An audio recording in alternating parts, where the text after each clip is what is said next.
Good morning. We'll start now.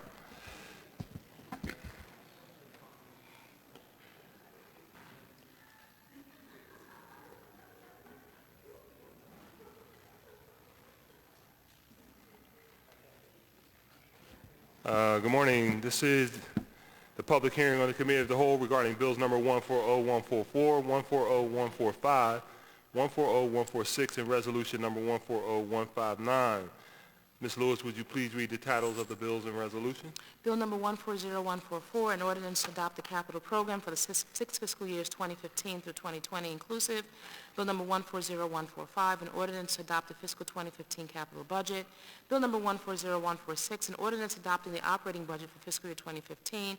And resolution number 140159, providing for the approval by the Council of the City of Philadelphia of a revised five-year financial plan for the City of Philadelphia covering fiscal years 2015 through 2019 and incorporating proposed changes with respect to the fiscal year 2014, which is to be submitted by the Mayor to the Pennsylvania Intergovernmental Cooperation Authority, the authority pursuant to the Intergovernmental Cooperation Agreement, authorized by an ordinance of this Council approved by the Mayor on January 3rd, 1992, Bill number 1563-A, by and between the City and the authority.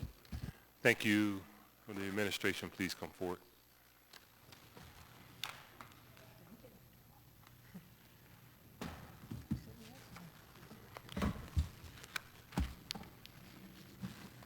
First up on our list, we'll have finance.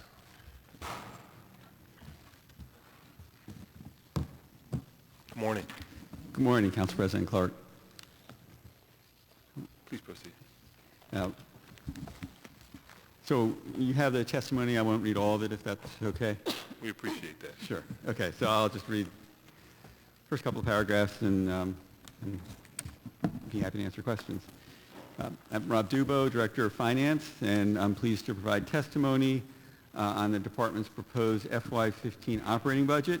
Proposed budget supports a number of departmental divisions, and representatives of those divisions are here and available to answer your questions. The budget provides the necessary funding for the Office of Director of Finance to accomplish its objectives, and as proposed, the budget totals $1.955 billion. That's an increase of about $529 million. It's caused mostly by an increase in fringe benefits, primarily pension costs, and primarily that's the appropriation for anticipated PGW sales contribution to the pension fund. There's a decrease of $29 million in other fringe costs and a decrease of $53.57 million in Class 500 costs, primarily because of the one-time contribution to the school district in 14. In the direct general fund appropriations proposed for Finance Department's core budget, it's $14 million. It's an increase of about $1 million over FY14. And with that, I'll conclude my testimony and be happy to answer any questions.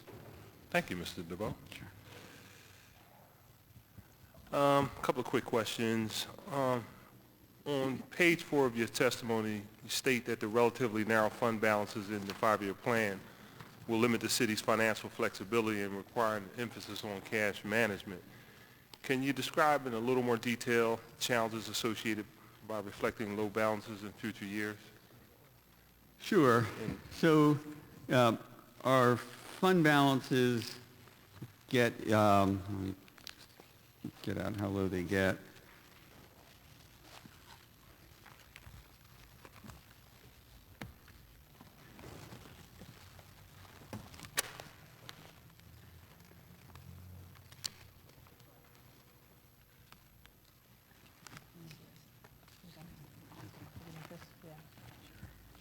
So the fund balances get into the low 20s or into the, I guess, the mid-20s, which means there's very little room for error if there are any unexpected costs.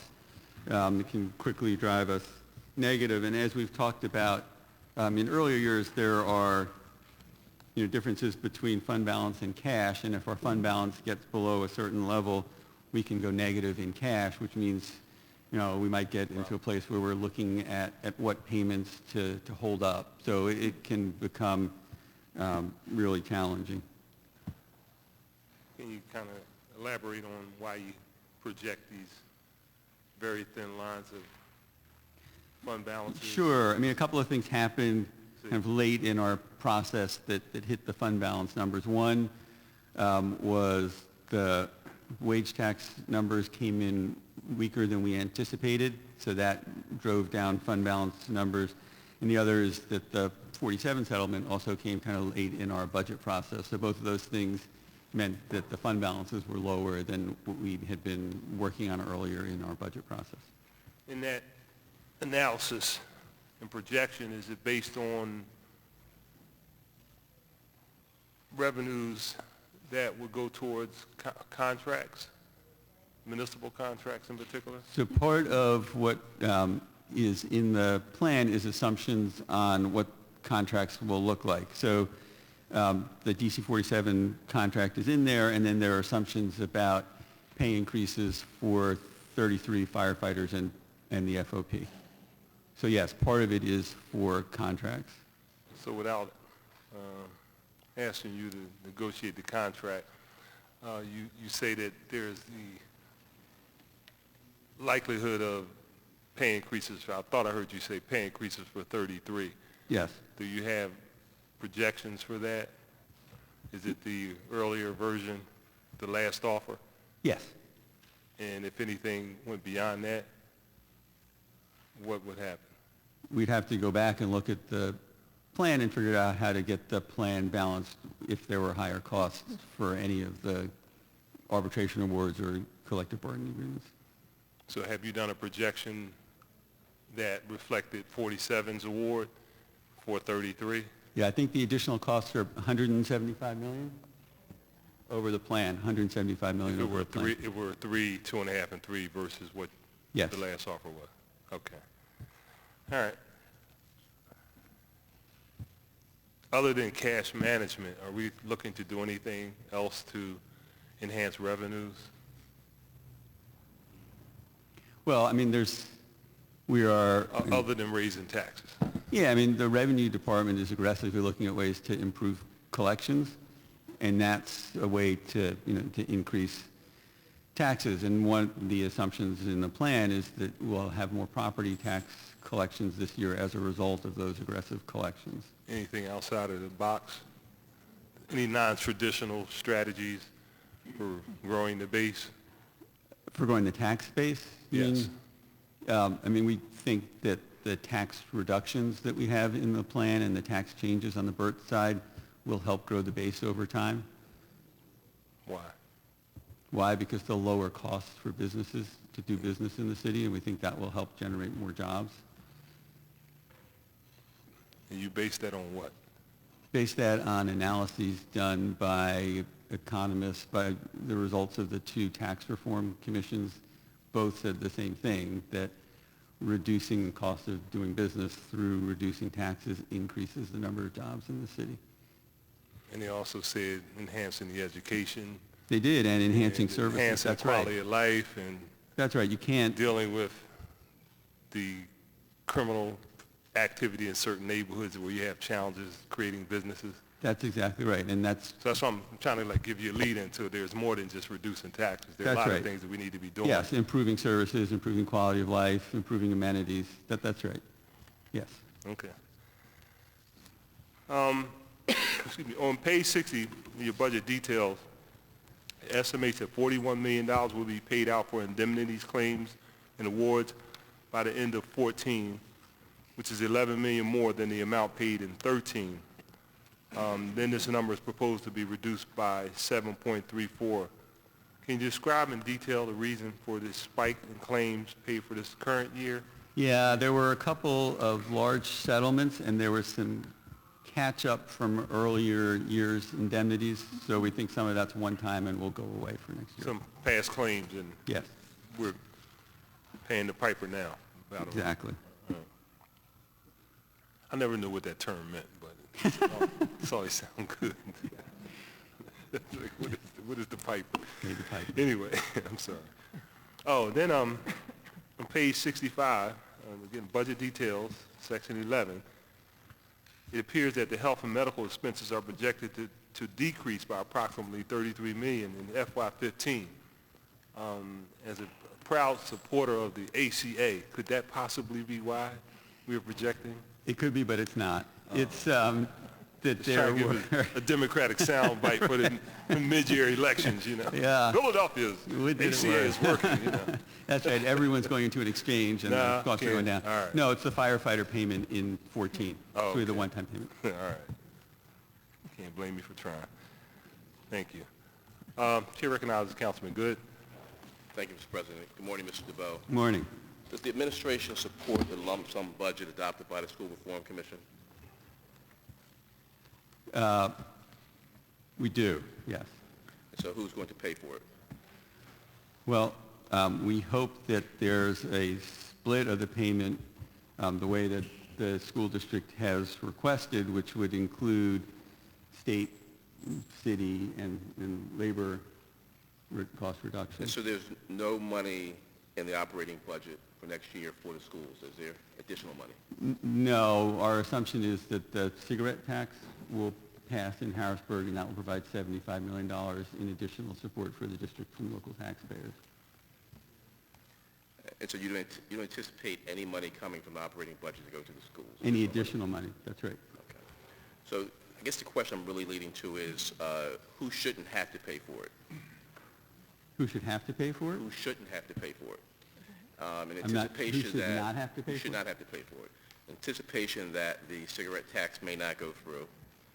Anticipation that the split may not be $120 million going to the schools from sales tax extension. As we look toward the end of the budget process, when we may be looking for more money for schools, who should be excluded from having to pay for schools? So, I mean, our strong preference is that it not come from the general fund, that it not be at the expense of other services in the city. Okay, so it should not come from the general fund. That would be our preference, In yes. terms of other sources of where it should not come from, does that include any other groups, like developers, businesses, new residents?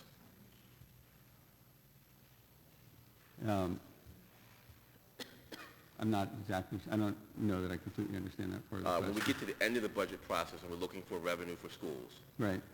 there are measures that council may support that the administration may not support. You told me what you do support in terms of schools, which is cigarette tax and the sales tax extension. I'm not sure what you're planning on doing if the cigarette tax doesn't go through, and and the schools are actually counting on 120 from the sales tax extension. So my question is, as we look toward other vehicles to fund the schools, does the administration have a sense of who should not have to pay? I think other than not being supportive of coming from the general fund and not being supportive of, a broad-based tax increase, like a real estate tax increase, I don't think we've gone in more depth than that. Okay. Are you currently conducting a study on the tax abatement program? We are. And it's a firm out of New York? It's Jones Lang LaSalle. And why are you conducting that study? We had a request from a council member under the economic, there was legislation that required fiscal impact studies if we got requests. We got a request from a council member, and that's what started the study. And that is not something that could be done internally? No, because we wanted to really understand the economic impact, and that's not something... And so that- what specifically is being studied? What's being studied is the impact of the abatement on development, and then as a result, the impact on tax revenues both for the city and the school district. I still don't necessarily understand the scope of the analysis. Are you examining past abatements? And are you examining if there were no abatement program versus there being an abatement program? We're looking at, yes, what would happen with development if, and it's looking at the kind of the history, and seeing kind of what the breakpoint is on returns for development projects, how it changed in abatement to either eliminate it, or I think the bill eliminated the school district portion, to see what impact that would have on development, and as a result, what impact that would have on revenue. So I'm asking, are you doing an analysis of a modified tax abatement? Yes. And how can you actually do that analysis if there was not a modified tax abatement in the past, and if, and if there's not, and it hasn't been implemented yet? So how can you do an analysis into the future? So what the analysis does is look at what returns are required on development projects, takes a break point, and then looks at how modifying the abatement would affect returns on developments, and sees how that... How would you possibly know that? Well, I think they looked at developments. We can actually show you, and we'll show you the study, so you can see exactly how it was done. And we can actually also, we can have the person who did it walk through with you how they did the study. We had discussion last year, and I know my time is up. No, yeah. I just want to frame this in a different way. Yeah. Let's say there was never an abatement of school district taxes. How would you know what would have happened in terms of development? I mean, if you've talked to your consultant, can you explain Right. that to me? Yeah, so what the consultant looked at is, if you looked at developments and what yield they needed to actually move ahead with their development. So 7% return, for example, on their investment. Then looked at cost of development in general, and if it's, rental property, what kind of return, what kind of rent you typically get, and then look at whether that meets the return. And then change the cost of development based on what taxes you would pay with or without an abatement, or with a modified abatement. Still doesn't necessarily answer my question. Can you actually go back in time and know which projects would or would not have proceeded without 100% abatement? I think what he's doing is assuming that a project wouldn't have happened if they didn't get a certain yield because they didn't have the abatement. So that's an assumption. Oh, yeah, it's definitely... So it's actually a waste of money then? No, I think that it's an assumption based on observing when projects were done. There's no way to go back in time or go into the future and know what would have happened if we didn't abate school district taxes, and or if we don't abate school district taxes. There's no way to know that. Well, you know, though, what kind of returns people look for in a project. Yeah, I know people want 100% abatement. And you know then how a different level of abatement affects that return. You don't know how different levels of abatement affect that return. Sure you do, because it changes the cost. Does not change the cost. There could be other incentives that are offered and other ways to finance the project. There could be, but that wasn't, the bill doesn't have those other things in it, right? The request that we got was to study the impact of this bill. A bill that's not even going to be considered now. So it's definitely a waste of money. Well, this is the first I'm hearing that the bill's not going to be considered. Okay. Thank you, Mr. President. Thank you, Councilman. Mr. DeBoe, real quickly, Yeah. is there anticipated a revision of the sales tax revenues over the course of the next several years or next couple of years? From what's in the plan already? Yes. Not at this point. So the projection that we've had actually prior to the plan, this particular plan, were relatively robust. Yeah, this plan's projections are slightly different from last year's, but Not significantly? they're a little, so to give you an example, if you look at the amount that would go to the pensions funds in the first year from the additional 1%, it's slightly lower in this year's plan than it was in last year's. But the 120 is required to go Yes, to schools under the existing version of the Right. state's legislation. yes. All right. And real estate, So real estate, in large part where that winds up is probably going to depend on the pace of how appeals are heard.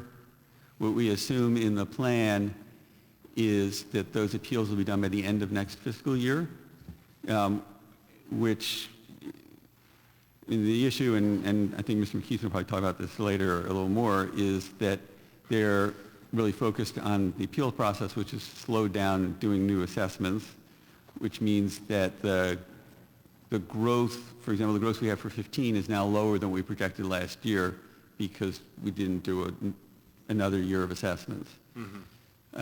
So until they can go back to doing assessments and focus less on appeals, it's likely that they'll continue to be hit on the growth of property tax. okay. Okay, thank you. Any other questions of this witness? Chair recognizes Councilman Heenan. Thank you. Thank you, Chairman. Good morning. So, Good morning. let me get some of the easier questions out of the way. So, in the Finance Department, you represent the Bureau, BAA, Office of Budget Evaluation, Bureau, Office of Administration Review, Risk Management, Office of Property Data. And if I missed a couple. Yes. I mean, I always miss roughly. a couple too. So my question is a little more on where, and I'm going to ask these questions generally, well, specific questions for all the offices. Okay. Okay, so where are they located? All right, are they located, are they all in So some are in public MS property, or are they leased space, or are they city-owned buildings? It's a combination. Some are in city-owned buildings, some are in lease space. Okay, so I'm looking for a profile of each department, where they are located, if we own them, or if we lease, if, you know, what the space utilization is of each department, Okay. what percentage of the building or floor space that you have is for the employees, and what percentage of the space utilization is for storage? Do they all work or co-locate in one location? Or For each or office, you mean? separately? Right. For each office? How many square feet per office? And if it's separated, or if it's not? And likewise, like I said, for, you know, for the material storage and, Okay. and paperwork. Does the, and I don't know if this is finance or procurement, does finance, do you oversee all the purchases for, at the departments at City of Philadelphia? They all, You oversee the numbers, or do, how does the departments purchase their supplies and most of it's through vendors? I mean, procurement. For, on a procurement side, so Yeah. is all that out of the procurement office? Yeah, we do professional service contracts. Okay. but All right, so you, so L&I or revenue, do they have any other purchase contract or vendor, professional service contract separately, or does everything come through finance? So if a department, Yeah. or, you know, or agency needs a professional service, do they have to go through finance, or can they? But to put it, it goes through the ACES system, which finance oversees. So any professional service contract goes through that process. Okay, so you have, the finance department has a, let me see here, is it the modernization project? Is that Yes, correct? administration. So can you explain that? And Sure. let me know, you know, how it's set up and what they've accomplished? Yep, I'm going to ask Judy Castle, who runs that project, to come up and talk about it.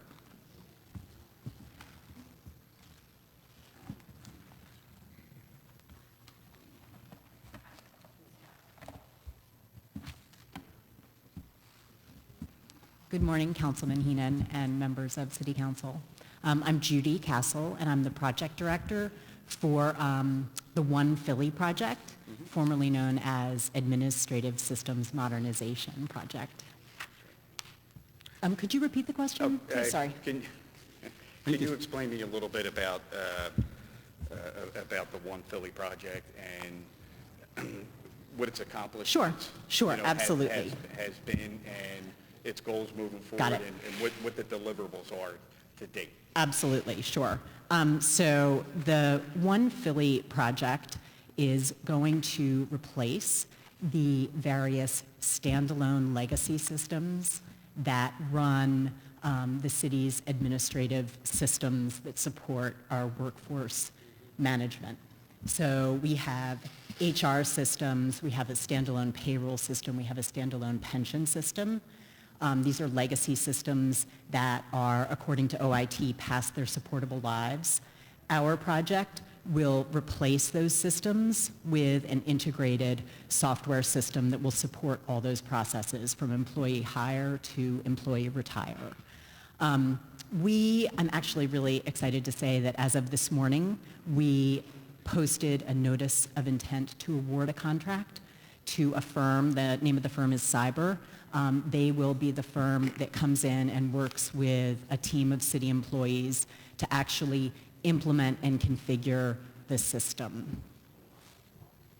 So once they're on board, it's about a 2-year implementation project with a 6-month stabilization period after we go live. There's 6 months of stabilization before the city finally accepts the system that they implement. Right, so you know, we do have a lot of systems here. Correct. In We the do. city of Philadelphia, Yes. And most of them are antiquated and Correct. you know, by time we put all the snails in place to get it up and running, you know, it's outdated, and we need to upgrade our systems. Is this the attempt to do away with the silo system that we've been talking about for years? Yes, that is correct. Now, this will replace the silo systems that support workforce management operations in the city. So this isn't addressing financials and procurement, but we're working on the HR applications. So how has the modernization project, when was that started? Or Gosh. put in place? And how long did it take to put in place? If you can recall, best of your recollection. Yeah, so I would say, so I started about 2 years ago as the project director. Welcome. I think that prior to that, it was an idea that had been much discussed. So I'm not sure how far back that dates, but I would say mine. Real activity started when Judy was Yeah, so appointed. about 2 years ago, we worked with the planning vendor to help us think about how we want to do our business, how we want our operations to work, right? So right now we have a very manual paper-based system. We're using legacy systems that have green screens. We haven't refreshed our processes for probably decades. And so what we wanted to do was not just implement a new system that would mimic what we're doing now, right? Because right now we're very limited by the old technology that we have. What we wanted to do was use this as an opportunity, probably a once in several decades opportunity to think about how we want to do business and to plan that out and to then implement new technology that would support that. Okay, so are we operating now off of the old antiquated, you got to get out of one screen to get into another Yes. screen to do all that kind Yeah, of stuff? correct, right. But it was called, and I don't mean this, you know, in a negative content, you know, Sure. connotation, but it was called the Modernization Project, Yes. but it wasn't necessarily modernization. Was the Modernization Project a period of time where we were coming up with the concept? Yeah, so we originally called it Administrative Systems Modernization, and as the project developed, and we went through a planning phase and worked with a lot of departments to get their input, we decided to rename the project to something that was a little easier to talk about, One Philly. So that we're really the continuation of that project that started about 2 years ago. We're going to implement Oracle software, Oracle and PeopleSoft software, so that there'll be an integrated system to replace, the standalone systems now where you have to push F12 and go out of one screen and then log into an entirely different system to get. So now, in concept, in the goal, Yeah. the end goal would be, how would that collaboratively work with the other departments? I mean, would everybody be under the same system? Yes. Is that so? Correct. Revenue, so in 2 years, L&I, revenue, finance, streets, everybody will be operating off of One Philly. Is that correct? That's correct. As it relates to workforce management, yes. So in other words, all hiring, all timekeeping, all payroll, all employee data and records will be in a single system. Correct. Okay, great. And is this a part of finance budget, or is this coming out of the capital budget? Both. I mean, there's a lot that's in capital, but there's also some that's in operating. So it's both a capital and operating cost. Okay. Thank you, I appreciate it. You're welcome. Thanks. It's good news. We're doing away with the old silos, Mr. Chairman. Good stuff, sir. Do you want me to hold off? I have some other. Councilman, it's all yours. Okay, so can I speak with I have some CVN questions, I guess that would be OAR. That would. And then, so I don't know if you can, if you want to bring them up. Sure.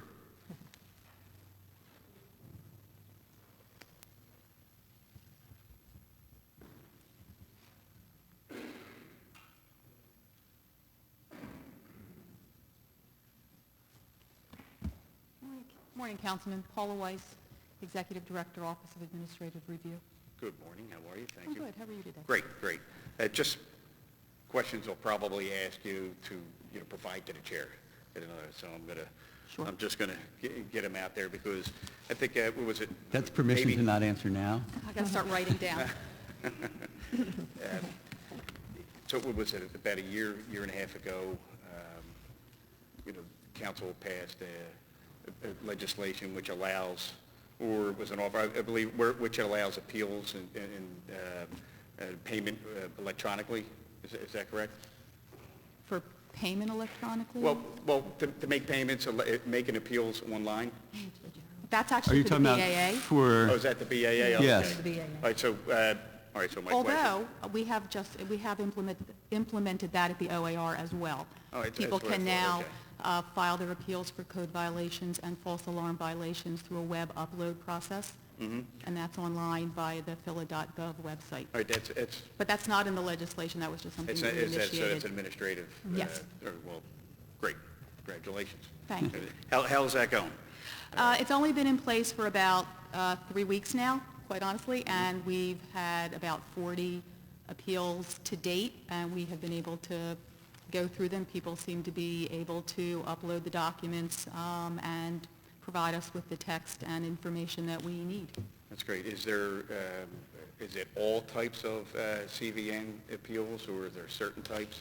No, it's all CVNs. It's all And CVNs? false alarm violations. Oh, okay, great. So 40 people.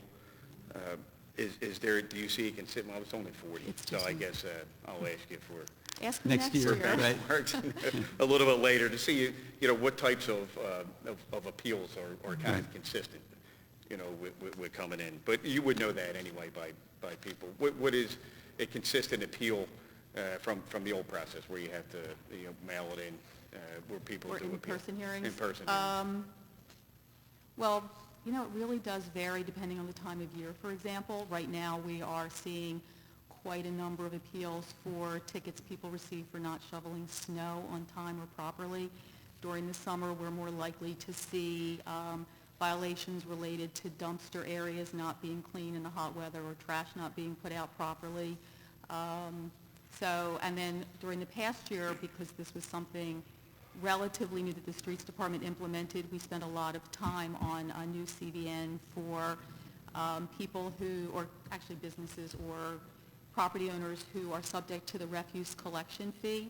The Streets Department implemented a new code violation notice for people who had not paid that fee but were putting out trash anyway. So it was an unauthorized set-out, and so we did spend a lot of time on appeals for those property owners who were appealing whether or not they were subject to that refuse collection fee and whether that unauthorized set-out CVN was appropriate. Right. So it really does vary according to what other departments are doing, since we don't issue the CVNs. We just process and collect and do the appeals.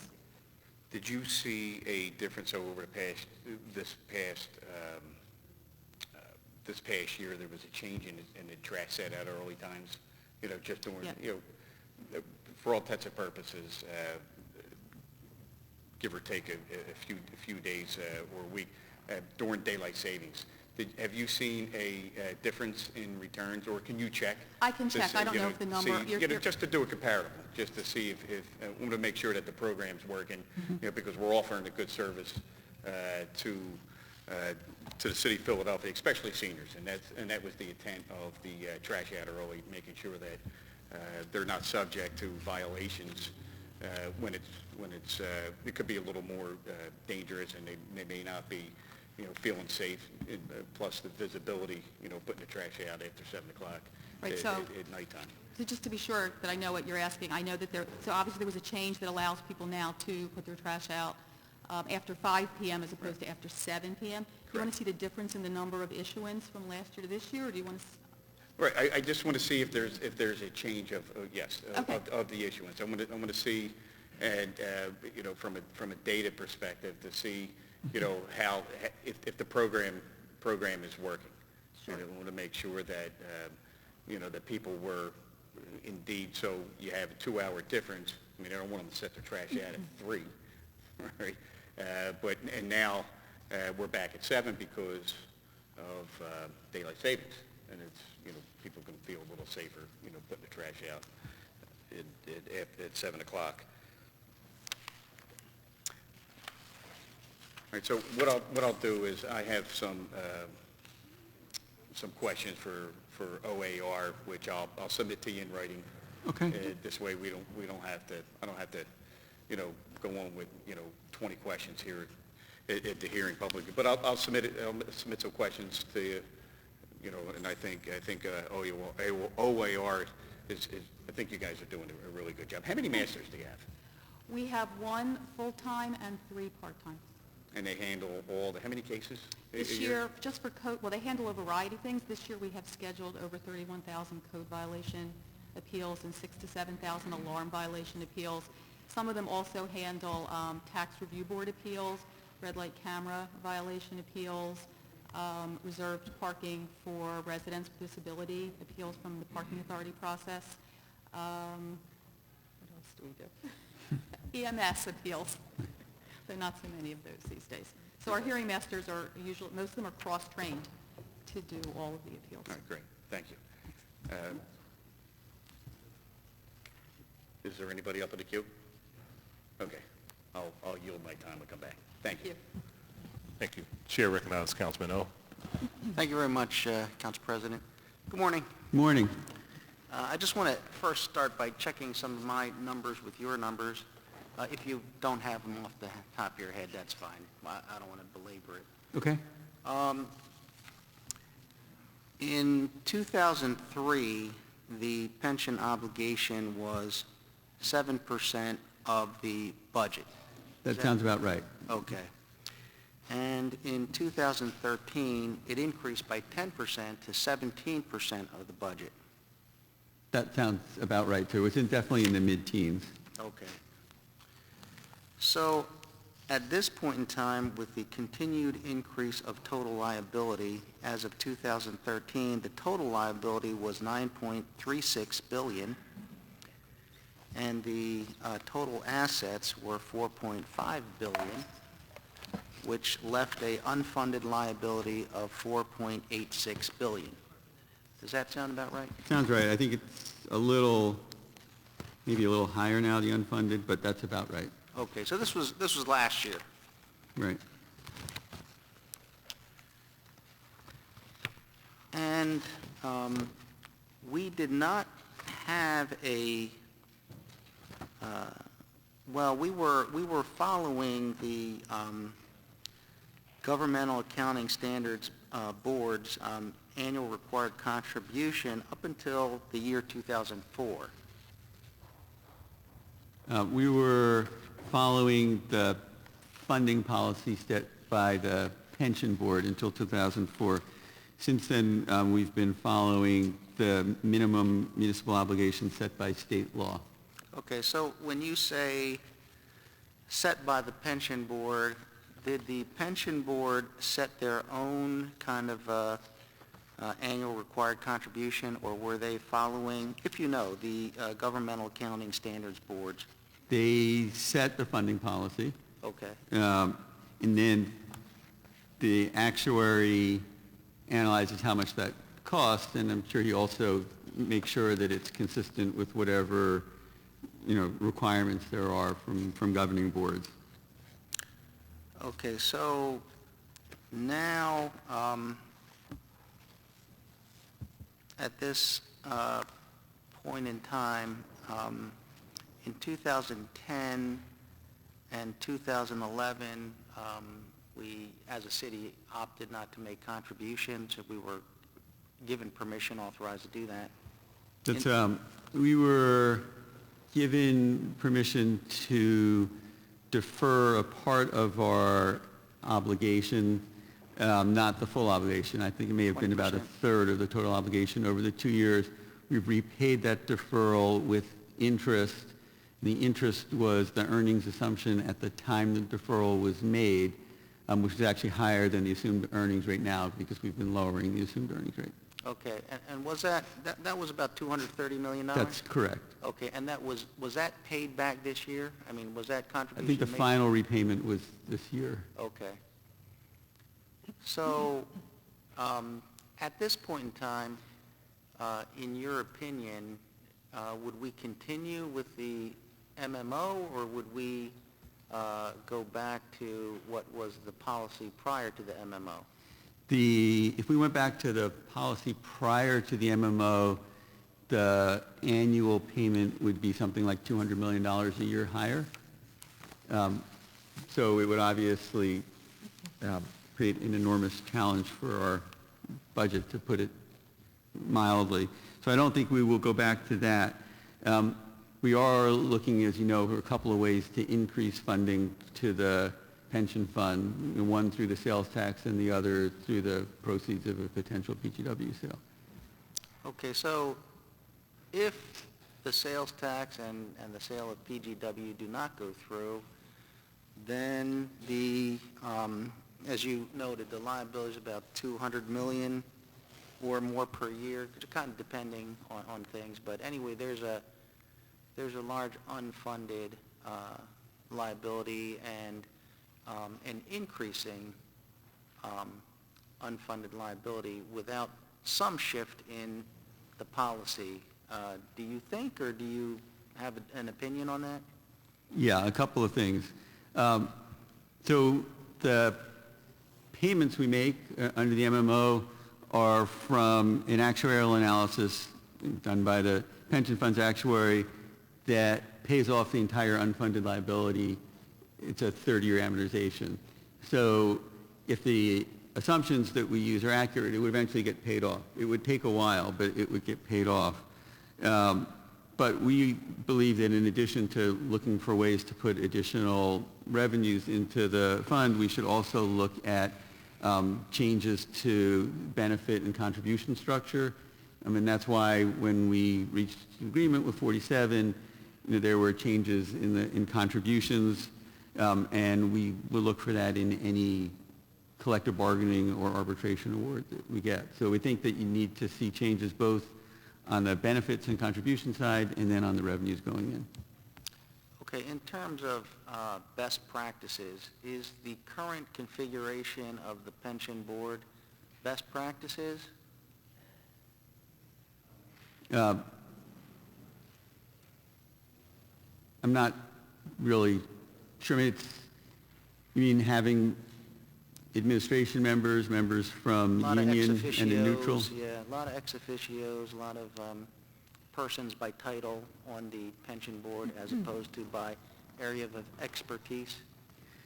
Yeah, and I think the idea for the ex officios is that those titles bring a certain level of expertise, and that's why the people who wrote the charter thought that made sense, and then I think they thought it made sense to have employees who obviously have a big interest on the board. So because the policy is set by the pension board on issues like MMO or... Well, the pension board doesn't set that. That's a decision made actually by the administration Okay. to pay the MMO. So how does that work? The administration makes a decision, and then what does the pension board, how do they respond to, what is their role in this process? So their primary kind of day-to-day role is overseeing investments and overseeing the administration of benefits. So they deal with the day-to-day kind of, Well, they really deal with the policies on administration of benefits and investments. And we actually have a fairly active role in investments. So the chief investment officer makes investment recommendations to the board, and then the board approves those recommendations or disapproves them. so theoretically, they make the decisions. Yeah, and then they also make decisions on things like what the earnings assumptions will be and assumptions about things like mortality, salary increases. We just, in the meeting this month, we got an updated experience study from our actuary, and now based on that, we'll have to make decisions about the assumptions underlying the funding policy. So can you clarify for me, because I don't understand this portion, and maybe I'm just how it was said, but you said the administration makes decisions on policy, and you I say on paying the MMO. That wasn't a pension board decision. So at the time, the administration, they made the decision to go to municipal monthly minimum obligation. And the pension board cannot say no, they just say, they have no input on that? They can't override that decision. They cannot override that decision.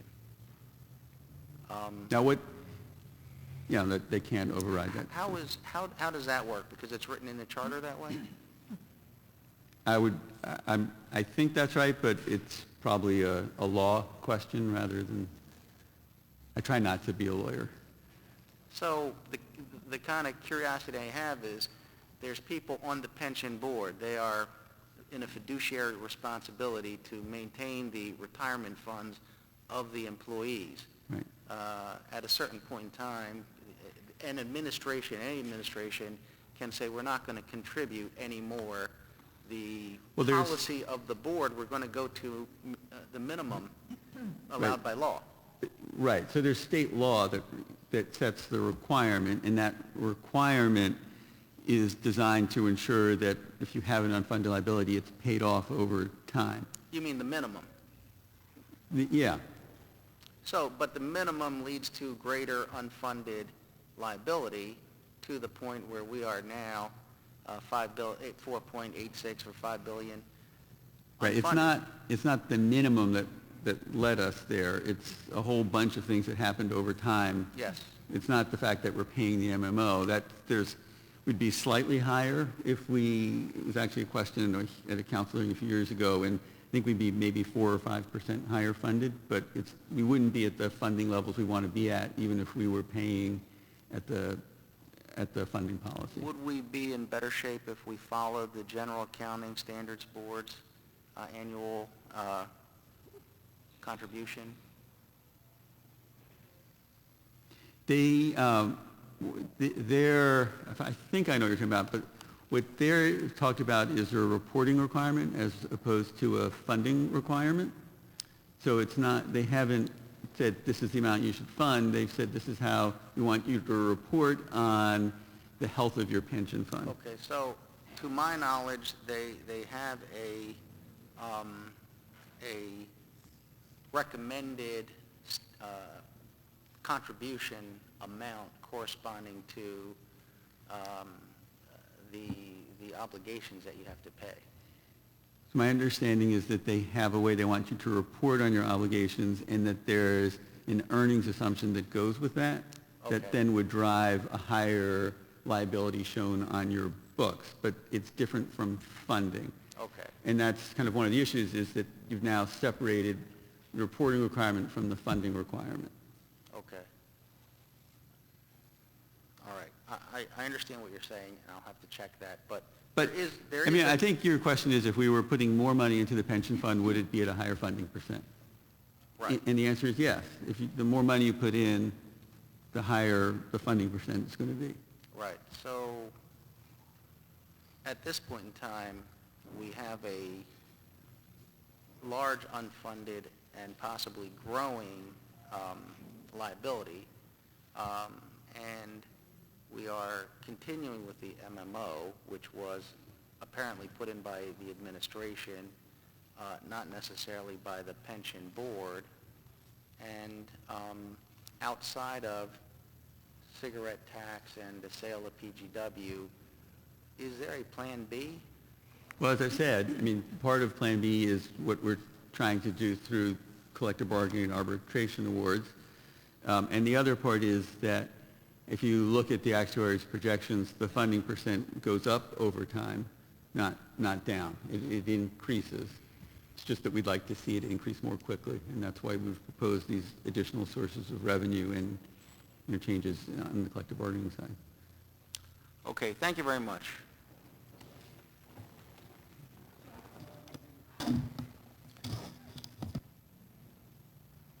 Chair recognizes Councilwoman Tasker.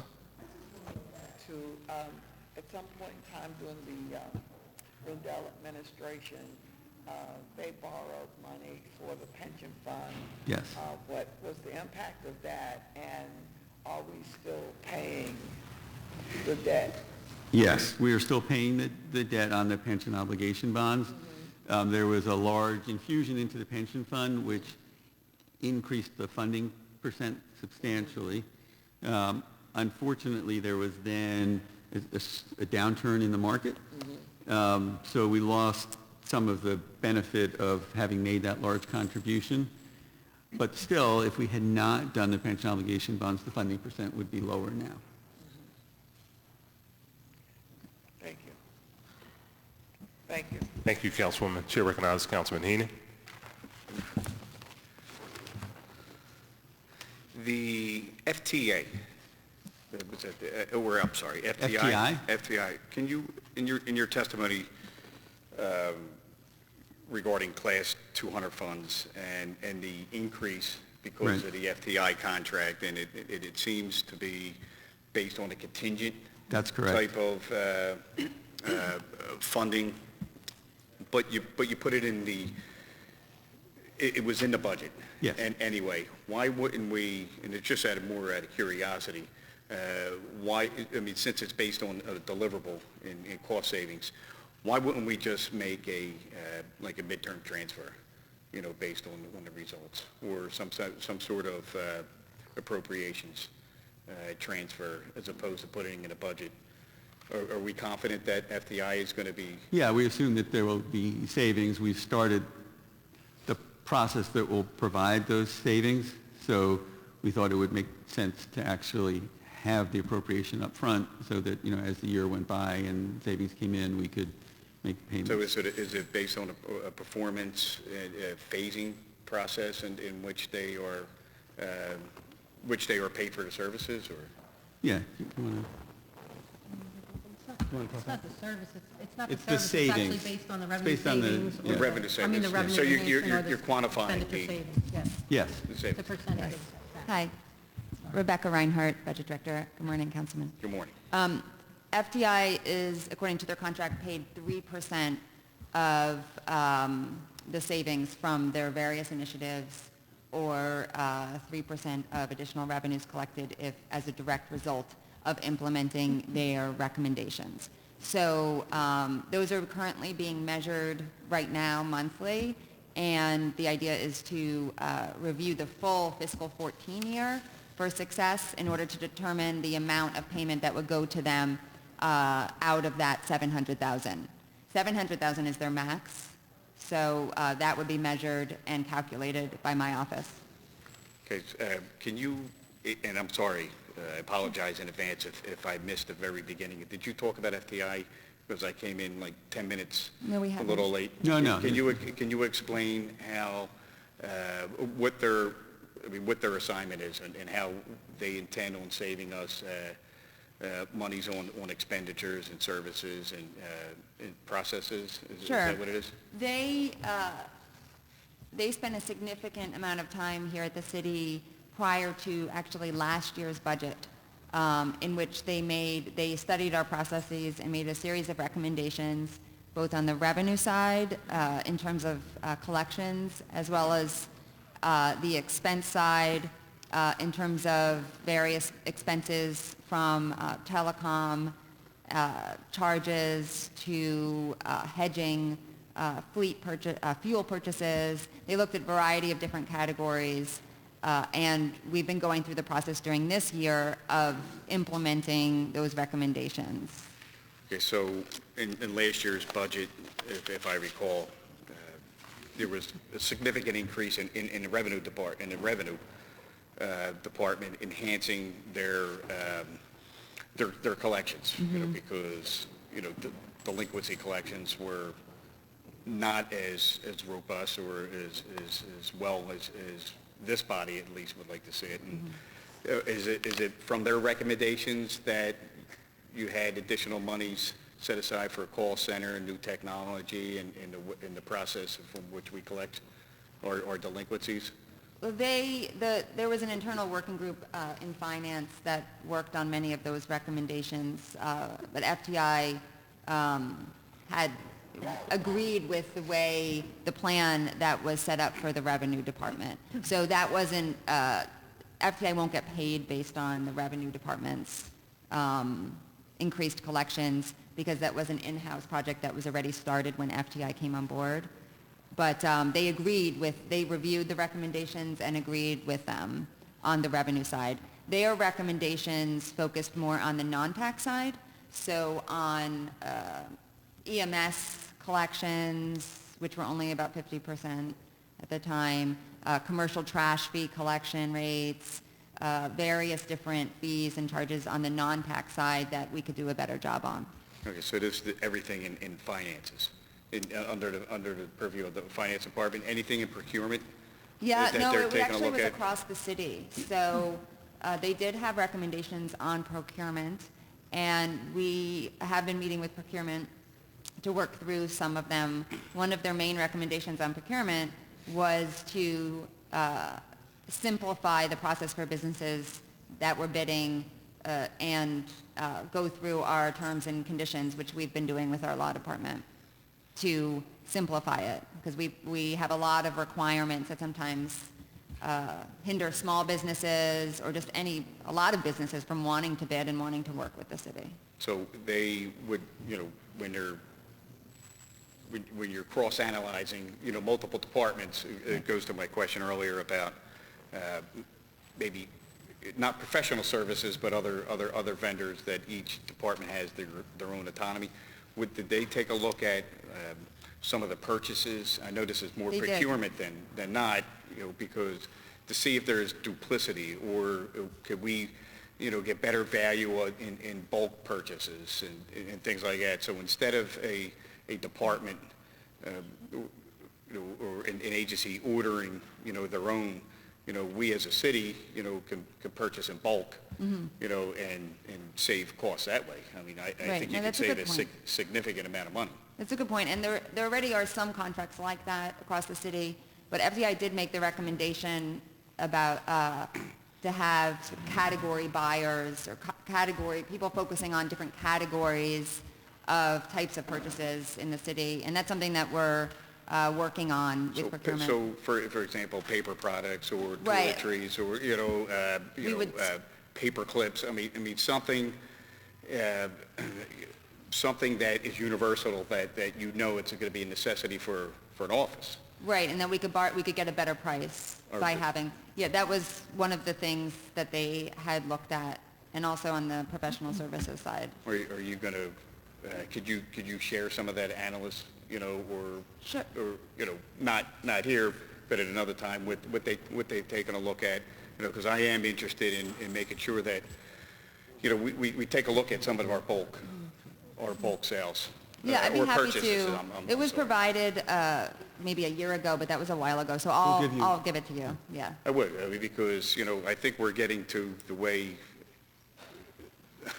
with the lack of, if revenues are down, or, it's been over the past several years since, the recession, I think we should be even entertaining maybe a zero-based budget, moving forward and say, hey, this is where we need, this is the direction we're headed in, instead of piecemealing it. I think maybe we should start talking about that and start moving towards, how we can,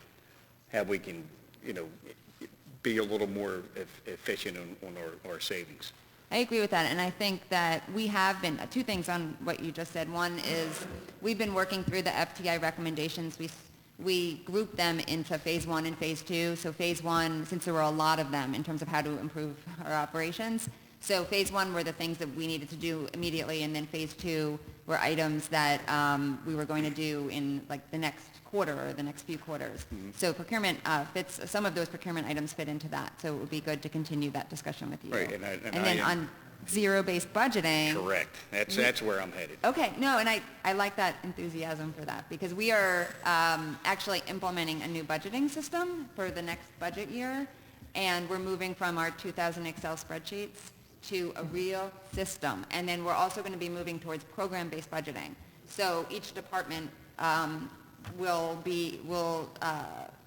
need to work to determine the cost of each program, and then we'll evaluate programs. So there'll be a lot more information in terms of how to evaluate what's successful and what isn't. Well, I am in favor of moving in that direction. I think it's about time we've moved in that direction, and I think the advance in our technology, which helps collaborate with multi departments. I mean, things that you've heard year after year needs to come to fruition, and I think if all these new processes and systems are in place, then there's no reason why we don't, at least come up with a hybrid zero-based budget or zero-based budget process, and because I think that's a direction that I believe that's where we should be. Well, that's the philosophy of even using performance and program-based budgeting, is judging each dollar spent with, and seeing how successful that is. So, and then making decisions based on that, not based on what departments got the year before. Is there somebody in the finance department that, since you're the head arm of government, when it comes to finances, is there somebody that takes a look at, maybe it's an outside, professional vendor or services or somebody in-house, hopefully, to take a look at duplicity in processes and purchasing and any kind of expenditures, where is somebody assigned in finance to take a look at that as the budgets come in. So in the state, I think they call it a rebudget, right, or something. You would know, Rob. So at the end of the year, when you're preparing for budget season, which we are now in, the departments are putting their budget together. So I'm not sure if somebody reviews that, from the finance, from your department, Well, we and take a look at, Yeah. We review every, duplicities. right, we review every budget and spending during the year. So when there are any items of duplicity and they have arisen in terms of either positions or types, of responsibilities, that's something that we would right away, bring to the forefront and discuss in terms of avoiding that. Because we've gone through, as you know, we've gone through several years of deep cuts during the recession, and so there's not room for that. So the paradigm would change with a zero-based budget on, instead of the administration saying, this is your budget, right? This is what you had last year. This is your budget this year. Try to reduce costs. It'll be reverse at first glance, coming from, under the operation of a zero-based budget. It's like, That's the true zero-based the budgeting. true Right. What we're going to be policy, doing, right, is called on paper. performance-based budgeting, Correct. which is actually how successful have you been with these dollars? And so where should we put additional dollars, and where does it make sense to put dollars? If for every additional few dollars that we give, to any service, what is the performance rate, and how will that move the needle on that measurement? So that's what we're moving towards. And that will be we'll see more. Some of it has been, there were pilots done in this 5-year plan for program-based budgeting in the streets department, and it's highlighted in the 5-year plan for recycling and trash collection, and a few other pilots as well. We're running for CLIP, there was a pilot for Tommy Conway's program. Well, we all love CLIP and the streets department. So, but that plans to be extended in fiscal 16, so you'll get much more of that data for next year's budget cycle. Okay, great. Council President, is there anybody else left in the queue? I have one last question. There are people in the queue? One question. All right. So, Office of Property Data. How are they making out on the lines of the One Philly project? I think it's similar type of processes and systems. Have they had any movement? Have there been successes in it? And where are they as far as their functionality? They're kind of dependent on us getting through the first assessment and appeals process effectively. So that's kind of been held up by that.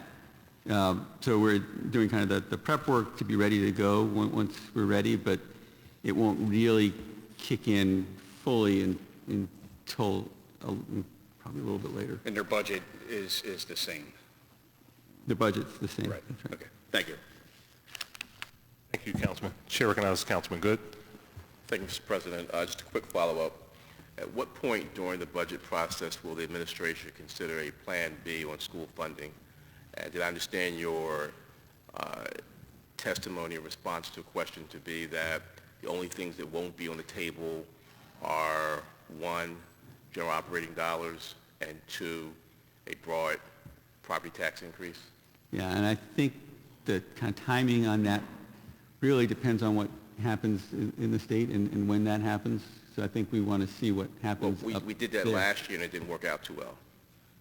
So what point during our budget process will the administration consider a Plan B? Right. I think it will be fairly late in our process. I mean, obviously it has to be during the process, but I think that will be late in the process. Well, last year our process concluded before Harrisburg took action. So at what point during our budget process will the administration consider a Plan B on school funding? Like I said, I think it'll be late. I think it'll be probably towards the end of the process. Okay, thank you.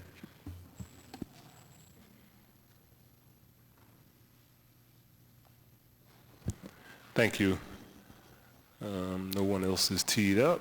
So with that, I will thank you very much for your testimony. And next up, we have the city treasurer.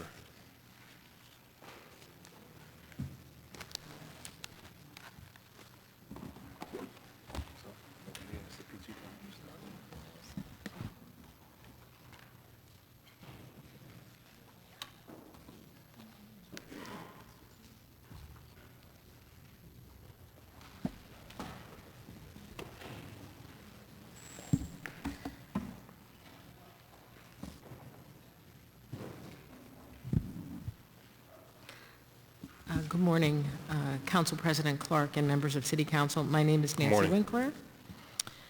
I am the city treasurer. I'm joined by James Lanham, deputy city treasurer, and there are members of my team here in the audience. And we're here to present testimony on the treasurer's proposed operating budget for fiscal 15. I'll just give you a summary. The treasurer's office budget remains essentially unchanged from last year. I'd like to highlight a few activities. One significant level of effort during the course of the last several years has been refundings for savings. The treasurer's office has generated general fund debt service cash flow savings of $14.4 million in fiscal 13 and $17 million in fiscal 14. The refundings and letter of credit transactions that were executed in fiscals 13 and 14 will produce total general fund savings over the entire term of the bonds of $87.2 million.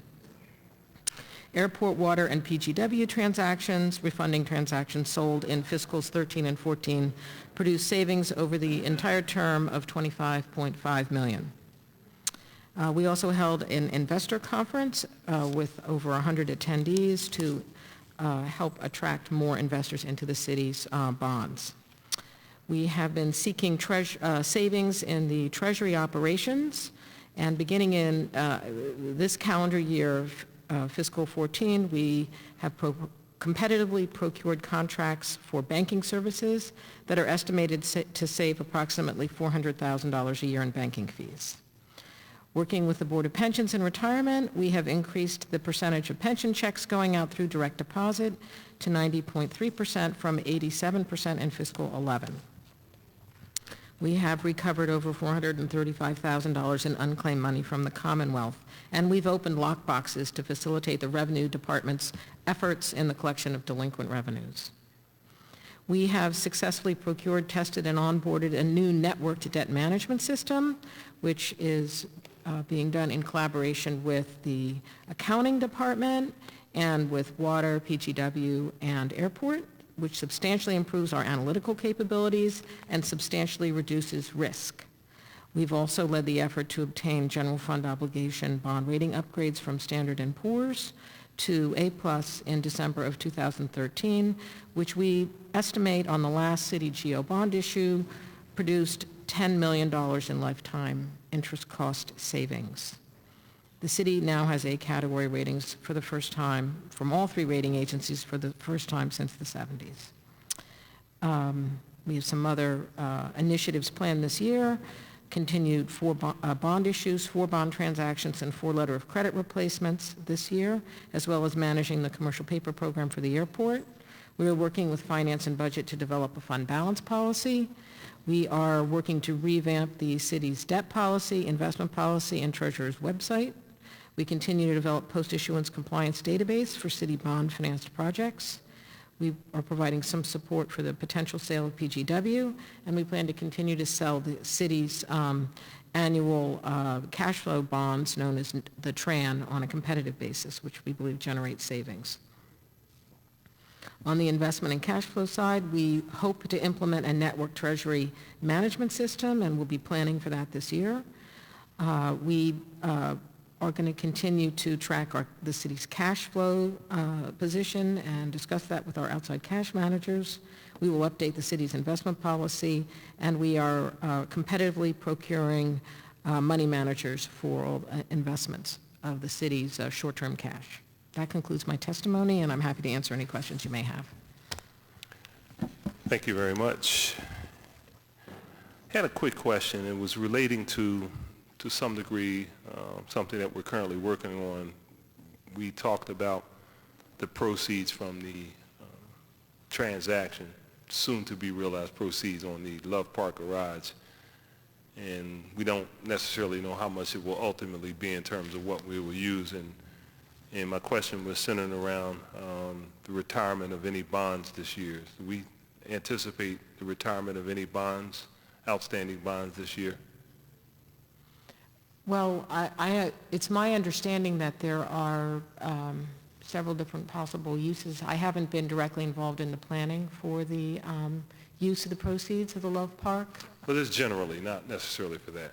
Well, we That's- pay that's debt in the service. That's in the early stages of conversation. Right. We pay debt service each year. We budget in the operating budget to pay debt service, regularly scheduled debt service, Right. and that's budgeted for and provided for. Right. So the way I think about it conceptually is there's many different ways to use, say, one-time revenues, as we might obtain here, just for kind of conceptually to think about it. If you were to take one-time revenues and use that to fund capital projects, which we would otherwise have to borrow for, that might give us an investment return, let's say, of around 5%, because that's about what we might borrow at. Whereas if we were to just use it to defease, like to invest some money and use it to pay off next year's bonds, debt service, we can only earn about maybe, we can earn about, say, 20 basis points, which is 0.2%. So that's a much lower investment return on that money. Okay. So I think there's a lot of different ways, but that's just an example of how to maybe conceptually think about options. Okay. Okay. So, since we're talking about Love Park, then if we didn't use any money that was borrowed for Love Park, which I believe we were anticipating using some, then based on what you're suggesting, that if we use monies generated from proceeds for the entire refurbishment or restoration of Love Park, then it would probably be a more fiscally prudent option. It would, as opposed to borrowing. presumably, it would generate a longer-term return rather than Right. paying off short-term. Right. So as opposed to borrowing capital dollars to do the park, we would just take the proceeds and use that money to restore the park and not borrow money I haven't done a return on investment analysis. I don't know if someone has, conceptually. but conceptually, that makes sense to me, yes. Okay. Yep. All right. Okay, thank you. I'm actually good. Any other questions for this witness? Thank you very much. Thank you. Thank you.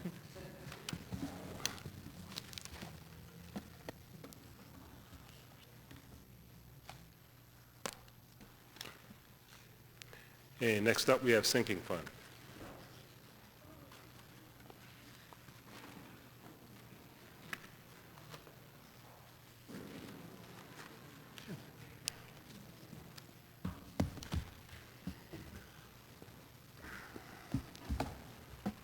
Good morning, Mr. President, members of City Council. I'm Charlie Jones. I'm the Executive Director of the Sinking Fund Commission, and I'm pleased to be here in the morning. Normally I get shunted back to the afternoon, so this is nice. I'm here to talk to request from City Council the budget for the Sinking Fund Commission. To refresh your memory, the Sinking Fund Commission pays all the debt service on the city's bonds. The city has outstanding approximately $8.6 billion of bonds at the end of February, and today I'm requesting from the City Council in the neighborhood of $616.4 million to service that debt in fiscal year 15. The Sinking Fund Commission pays debt on the general fund, the water, aviation, and car rental tax, and I'm going to go over each one of them quickly. The general fund, I'm requesting about $248 million. It's comprised of two classes. Class 200, which is for city service agreements and lease payments, and Class 700, which is for debt service for the general fund. The Class 200 request is about $111 million. That's about a $14.5 million increase. And that's due mainly to budgeting for the repayment of the loan on the school district. The Class 700 request of about $136.5 million is an increase of $7.8 million. It's on payment of the principal payments on the city's debt, and about $3 million increase on the city's on the interest on the city's tran.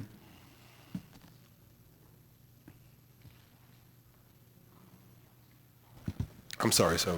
Just working on adjusting the schedule. The next item is the water fund. The water fund is approximately $213 million. This represents a $16.5 million increase from last year, and it's mainly for additional interest expense on both existing debt and new issues. The aviation fund, I'm requesting $149.5 million. It's all Class 700 debt service, and this is approximately $10.8 million over last year. This increase is due to increases in both interest expense and principal payment due to higher level of expecting borrowings at the airport. And the car rental tax is approximately $6 million. That's to provide for lease revenue bond payments on the sports stadiums. That's generated from vehicle rental tax revenues. I'd be more than happy to answer any questions from City Council, if there are any. Thank you so much. Just quickly, since the line of questioning, I'm assuming the answer is positive. Basically, you concur with Ms. Winkler's assessment on borrowing versus retiring, defeasing bonds, because that is a part of your We were talking response. about the $30 million generated from Love Park. Yeah, yeah. You know, my position was that I don't like borrowing money if we don't have to borrow money, and then we came to an agreement with the administration on maybe a hybrid approach, but based on Ms. Winkler's testimony, it seems like for long-term investment, it might be more prudent to just use proceeds to spend on that park as opposed to borrowing money. And I would agree with both you, except that if we stop borrowing money, I'd be out of a job. I understand. I understand. So keep on borrowing. You No, know, but in this instance, I would tend to agree with you. Yeah. I'd rather use the money. It's kind of like our job. If there were no problems in the city of Philadelphia, I'm sure we'd be out of a job pretty quickly too. All right, thank you. Okay. Any other questions? Thank you very much for your testimony, sir. We're going to actually, can she make it over? Yeah, we're actually going to adjust the schedule a little bit. We're having pensions come over in about 5 minutes, so we'll just do pensions and take a small break for OPA, unless,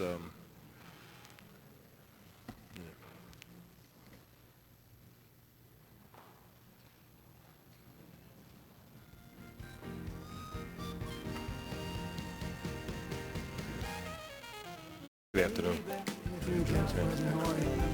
You can proceed.